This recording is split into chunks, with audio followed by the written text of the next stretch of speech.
ಇರೋದು. ಇನ್ನು ಈ ರೀತಿ ಮುಖ್ಯಮಂತ್ರಿಗಳ ವಿರುದ್ಧ ತನಿಖೆಗೆ ಅವಕಾಶವನ್ನ ನೀಡಬಾರದು. ರಾಜ್ಯಪಾಲರಿಗೆ ಈ ರೀತಿ ಅಧಿಕಾರ ಕೊಡೋದು ಸರಿಯಲ್ಲ. ಜನರಿಂದ ಆಯ್ಕೆಯಾದ ಸರ್ಕಾರಕ್ಕೆ ರಾಜ್ಯಪಾಲರು ತೊಂದರೆ ಕೊಟ್ಟರೆ ಹೇಗೆ? ಹೀಗೆ ಮಾಡಿದ್ರೆ ರಾಷ್ಟ್ರದಲ್ಲಿ ಅರಾಜಕತೆ ಉಂಟಾಗಲಿದೆ ಅಂತ ಸಿಎಂ ಸಿದ್ದರಾಮಯ್ಯ ಪರ ಕಪಿಲ್ ಸಿಬಲ್ ವಾದವನ್ನ ಮಂಡಿಸ್ತಾ ಇದ್ದಾರೆ. ನೋಡಿ, ಈ ರೀತಿ ಮುಖ್ಯಮಂತ್ರಿಗಳ ವಿರುದ್ಧ ತನಿಖೆಗೆ ಅವಕಾಶವನ್ನ ನೀಡಬಾರದು. ಮುಖ್ಯಮಂತ್ರಿಗಳನ್ನ ಆಯ್ಕೆ ಮಾಡೋದು ರಾಜ್ಯಪಾಲರಲ್ಲ, ಜನ ಆಯ್ಕೆ ಮಾಡ್ತಾರೆ. ಹೀಗಾಗಿ ತನಿಖೆಗೆ ಆದೇಶಿಸಲು ರಾಜ್ಯಪಾಲರಿಗೆ ಅಧಿಕಾರವೇ ಇಲ್ಲ.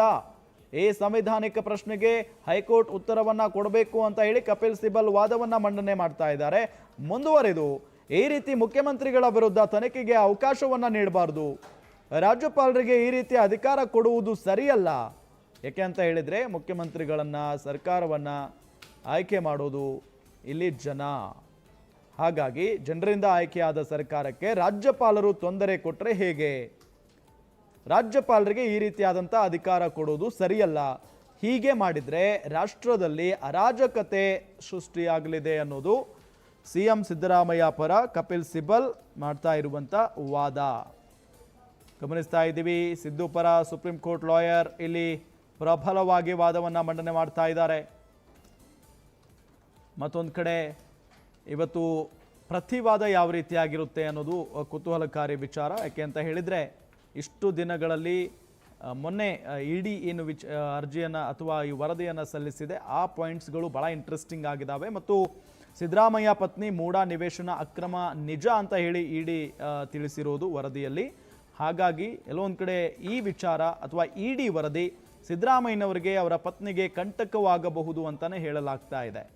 ಇದರಿಂದ ಪ್ರತಿವಾದ ಯಾವ ರೀತಿಯಾಗಿರುತ್ತೆ ಅನ್ನೋದು ಈಗಿರುವಂಥ ಒಂದು ಕುತೂಹಲ. ನೋಡಿ, ಈ ರೀತಿ ಮುಖ್ಯಮಂತ್ರಿಗಳ ವಿರುದ್ಧ ತನಿಖೆ ನೀಡಬಾರದು ಅಂತ ಹೇಳಿ ಕಪಿಲ್ ಸಿಬಲ್ ವಾದವನ್ನು ಮಂಡಿಸ್ತಾ ಇದ್ದಾರೆ ಸಿದ್ದರಾಮಯ್ಯನವರ ಪರವಾಗಿ. ರಾಜ್ಯಪಾಲರಿಗೆ ಈ ರೀತಿ ಅಧಿಕಾರ ಕೊಡೋದು ಸರಿಯಲ್ಲ. ಜನರಿಂದ ಆಯ್ಕೆಯಾದ ಸರ್ಕಾರಕ್ಕೆ ರಾಜ್ಯಪಾಲರು ತೊಂದರೆ ಕೊಟ್ಟರೆ ಹೇಗೆ? ಈ ರೀತಿ ಮಾಡಿದರೆ ರಾಷ್ಟ್ರದಲ್ಲಿ ಅರಾಜಕತೆ ಉಂಟಾಗುತ್ತೆ ಅನ್ನೋದು ಕಪಿಲ್ ಸಿಬಲ್ ಅವರ ವಾದ. ಕಪಿಲ್ ಸಿಬಲ್ ಜೊತೆಗೆ ಅಭಿಷೇಕ್ ಮನು ಸಿಂಘ್ವಿ ಇವರಿಬ್ಬರು ಕೂಡ ಸಿಎಂ ಪರವಾಗಿ ವಾದವನ್ನು ಮಂಡಿಸ್ತಾ ಇರುವುದನ್ನು ಗಮನಿಸ್ತಾ ಇದ್ದೀವಿ. ಘಟಾನುಘಟಿ ಲಾಯರ್ಗಳು.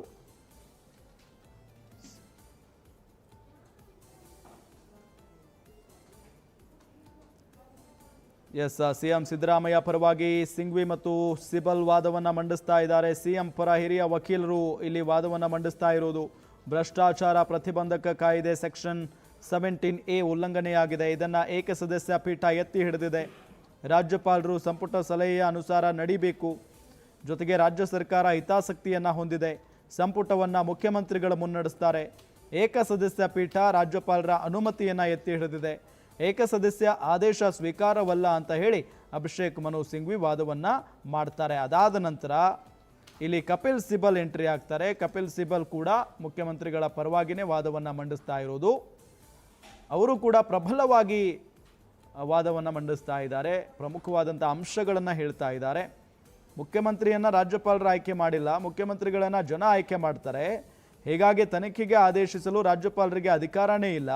ಈ ಸಂವಿಧಾನಿಕ ಪ್ರಶ್ನೆಗೆ ಹೈಕೋರ್ಟೇ ಉತ್ತರ ಕೊಡಬೇಕು. ಜೊತೆಗೆ ಈ ರೀತಿ ಮುಖ್ಯಮಂತ್ರಿಗಳ ವಿರುದ್ಧ ತನಿಖೆಗೆ ಅವಕಾಶ ನೀಡಬಾರದು. ರಾಜ್ಯಪಾಲರಿಗೆ ಈ ರೀತಿ ಅಧಿಕಾರ ಕೊಡೋದು ಸರಿಯಲ್ಲ. ಜನರಿಂದ ಆಯ್ಕೆಯಾದ ಸರ್ಕಾರಕ್ಕೆ ರಾಜ್ಯಪಾಲರು ತೊಂದರೆ ಕೊಟ್ಟರೆ ಹೇಗೆ ಅಂತ ಹೇಳಿ ಪ್ರಶ್ನೆ ಮಾಡಿದ್ದಾರೆ. ಈ ರೀತಿಯಾಗಿ ಮಾಡಿಬಿಟ್ರೆ ರಾಷ್ಟ್ರ ಮಟ್ಟದಲ್ಲಿ ಅಥವಾ ರಾಷ್ಟ್ರದಲ್ಲಿ ಅರಾಜಕತೆ ಸೃಷ್ಟಿಯಾಗುತ್ತೆ ಅಂತ ಹೇಳಿ ಹೇಳ್ತಾ ಇದ್ದಾರೆ ಕಪಿಲ್ ಸಿಬಲ್. ಏನು, ರಾಜ್ಯಪಾಲರು ಪ್ರಕರಣವನ್ನು ರಾಷ್ಟ್ರಪತಿಗೆ ಕಳುಹಿಸಬಹುದಿತ್ತು. ಇದು ಯಾವುದೇ ಪಕ್ಷದ ಮುಖ್ಯಮಂತ್ರಿ ಮಂತ್ರಿಗೆ ಸಂಬಂಧಿಸಿದ್ದಲ್ಲ. ಇದು ನಮ್ಮ ದೇಶದ ರಾಜ್ಯಾಡಳಿತಕ್ಕೆ ಸಂಬಂಧಿಸಿದ್ದಾಗಿದೆ. ಕಪಿಲ್ ಸಿಬಲ್ ವಾದಕ್ಕೆ ಸ್ನೇಹಮಯಿ ಕೃಷ್ಣ ಪರ ವಕೀಲ ಆಕ್ಷೇಪವನ್ನು ಎತ್ತಿದ್ದಾರೆ. ಹೈಕೋರ್ಟ್ನಲ್ಲಿ ವಾದ ಪ್ರತಿವಾದ ಮಂಡನೆ ಆಗ್ತಾ ಇರುವುದನ್ನು ಗಮನಿಸ್ತಾ ಇದ್ದೀವಿ. ಈಗ ರಾಜ್ಯಪಾಲರು ಪ್ರಕರಣವನ್ನು ರಾಷ್ಟ್ರಪತಿಗಳಿಗೆ ಕಳುಹಿಸಬಹುದಿತ್ತು. ಇದು ಯಾವುದೇ ಪಕ್ಷದ ಮುಖ್ಯಮಂತ್ರಿ ಮಂತ್ರಿಗೆ ಸಂಬಂಧಿಸಿದ್ದಲ್ಲ. ಇದು ನಮ್ಮ ದೇಶದ ರಾಜ್ಯಾಡಳಿತಕ್ಕೆ ಸಂಬಂಧಪಟ್ಟಂತಾಗಿದೆ ಅಂತ ಹೇಳಿ ಕಪಿಲ್ ಸಿಬಲ್ ವಾದಕ್ಕೆ ಸ್ನೇಹಮಯಿ ಕೃಷ್ಣ ಪರ ವಕೀಲ ಆಕ್ಷೇಪವನ್ನು ಎತ್ತಿದ್ದಾರೆ. ಹೈಕೋರ್ಟ್ನಲ್ಲಿ ಈಗ ಪರ ವಿರೋಧ ವಾದ ಪ್ರತಿವಾದ ಎಲ್ಲವೂ ಕೂಡ ನಡೀತಾ ಇರುವುದನ್ನು ನಾವು ಗಮನಿಸ್ತಾ ಇದ್ದೀವಿ.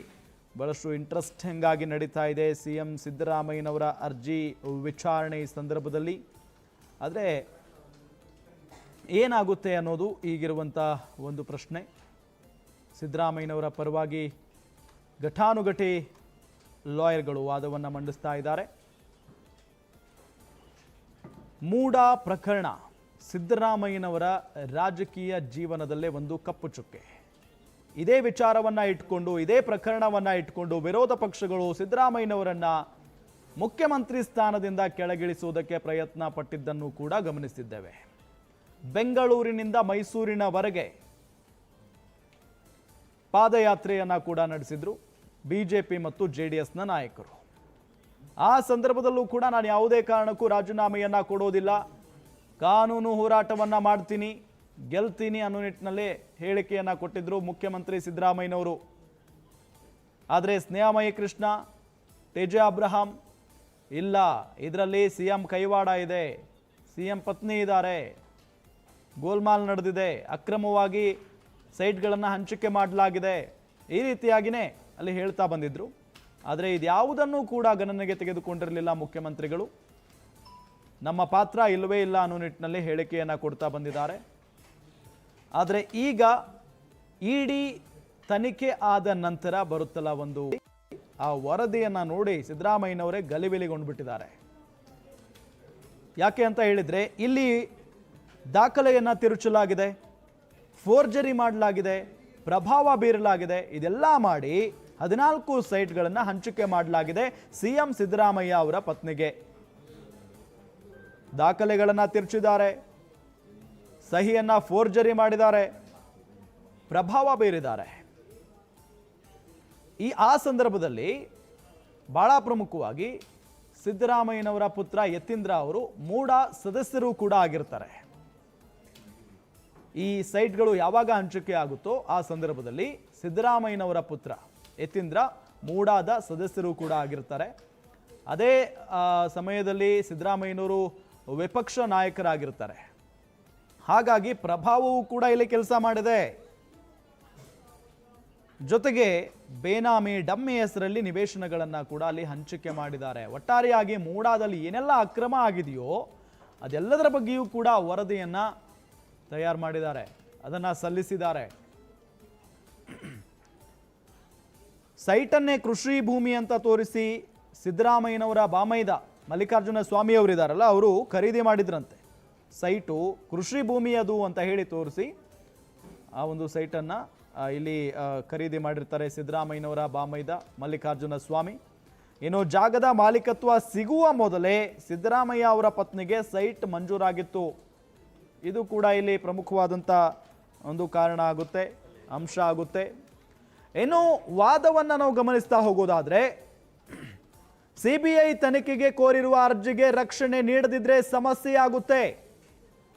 ರೋಗಿಗೆ ಶಸ್ತ್ರಚಿಕಿತ್ಸೆ ಯಶಸ್ವಿಯಾಗಿ ರೋಗಿ ಸತ್ತ ಸ್ಥಿತಿ ಎದುರಾಗುತ್ತೆ. ದೇವರಾಜು ಪರ ವಕೀಲ ದುಷ್ಯಂತ್ ದವೆ ಪ್ರಬಲವಾಗಿ ವಾದವನ್ನ ಮಂಡನೆ ಮಾಡ್ತಾ ಇದ್ದಾರೆ. ಸ್ನೇಹಮಯಿ ಪರ ವಕೀಲ ಮಣಿಂದರ್ ಸಿಂಗ್ ಆಕ್ಷೇಪವನ್ನ ಎತ್ತಿದ್ದಾರೆ. ಮೇಲ್ಮನವಿದಾರರ ಪರ ವಕೀಲರು ಹೊಂದಾಣಿಕೆಯಲ್ಲಿದ್ದಾರೆ. ಹೇಗಾದ್ರೂ ಮಾಡಿ ಅವರು ತಡೆಯಾಜ್ಞೆ ಪಡೆಯಲು ಯತ್ನಿಸ್ತಾ ಇದ್ದಾರೆ. ಇದಕ್ಕೆ ನ್ಯಾಯಾಲಯ ಅನುಮತಿಯನ್ನ ಕೊಡಬಾರದು ಅಂತ ಹೇಳಿ ಸ್ನೇಹಮಯಿ ಪರ ವಕೀಲ ಮಣಿಂದರ್ ಸಿಂಗ್ ಇಲ್ಲಿ ಮನವಿಯನ್ನ ಮಾಡಿಕೊಂಡಿದ್ದಾರೆ. ಆದರೆ ಇಲ್ಲಿ ದೇವರಾಜು ಪರ ವಕೀಲ ದುಷ್ಯಂತ್ ದವೆ ವಾದವನ್ನ ಮಂಡಿಸ್ತಾ ಇರುವುದು, CBI ತನಿಖೆಗೆ ಕೋರಿರುವ ಅರ್ಜಿಗೆ ರಕ್ಷಣೆ ನೀಡದಿದ್ರೆ ಸಮಸ್ಯೆ ಉಂಟಾಗುತ್ತೆ. ರೋಗಿಗೆ ಶಸ್ತ್ರಚಿಕಿತ್ಸೆ ಯಶಸ್ವಿಯಾಗಿ ರೋಗಿ ಸತ್ತ ಸ್ಥಿತಿ